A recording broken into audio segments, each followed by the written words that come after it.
Good morning. It's going to be a gorgeous day today. So I'm just looking out the window. Yes, it's already quite warm, and I'm looking forward to a lovely, good day. We have lots to be thankful for today, perhaps.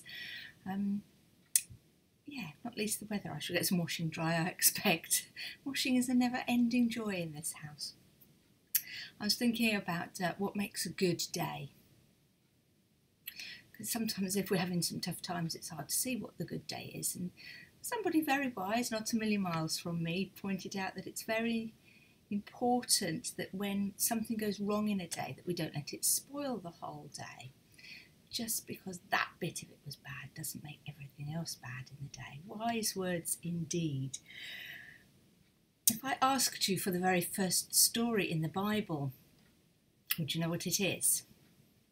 It's the story of God creating the earth. And of course, there's much controversy around that story and whether there's any truth in it or whether it might be a sort of dramatic telling of something that can't really be seen to be literal. And there are others that believe it literally. I have to say I don't, but that's a theological debate for another day. I do believe God made the earth, but whether he made it over 7 days is up for questioning in my book. But there's something about the telling of the story in Genesis that I find just wonderful. So you probably have some kind of idea about how that story runs through. Perhaps you know it really, really well, but the idea is that over the 7 days, God created everything about the earth. 7 days, 7 periods of time. It's broken into chunks of 7. On day 1, he created night and day, light and dark. On day 2, he separated the seas and the skies. And on day 3, he created land, the earth masses sitting within the seas. And it's at this point in the story that I like what I hear. Because at the end of day 3, God saw what he had done and saw that it was good. On day 4, at the end of day 3, he created plants and seeds, things, vegetation, and he saw that it was good.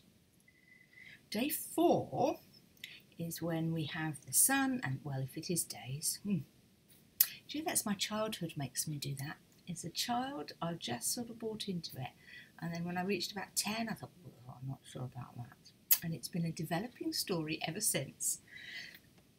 Next came the sun and the moon and the stars and the seasons, and do you know what he said at the end of creating those?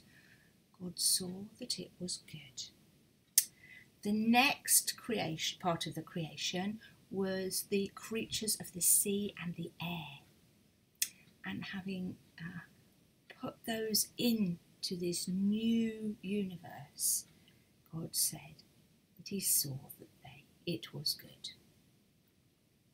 After the creatures of sea and air came the creatures of the earth, including us, made in his image, perfect.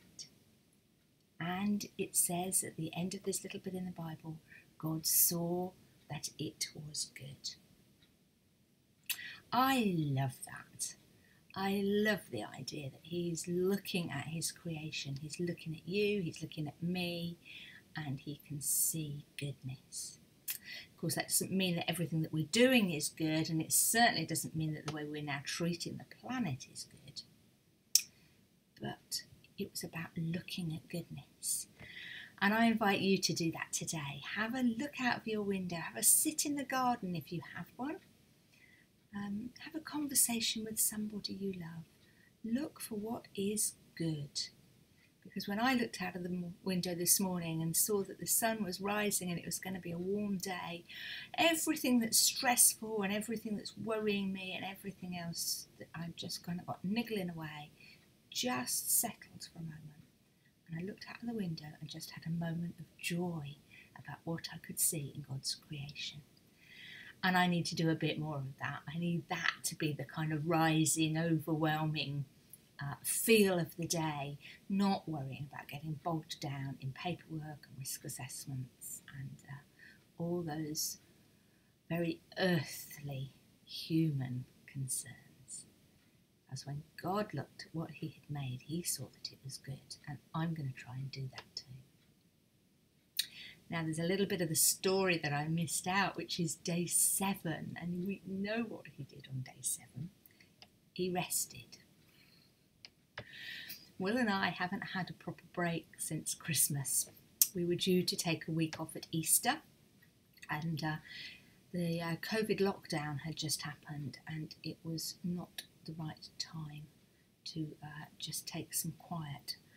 And things have never let up since, have they? We did book a few days off a couple of weeks ago, and then there was big news about the churches reopening, so those days didn't materialise because it was most important to get back in to work and be doing things that would allow us to open our buildings. Now that that's fairly established, Will and I are going to take a little break. We have a few days off next week, and so I'm taking a Sabbath. I won't be here on Monday or Thursday, but I will be at the seaside, or I will be somewhere quiet where hopefully the phone doesn't get a signal, just for a couple of days.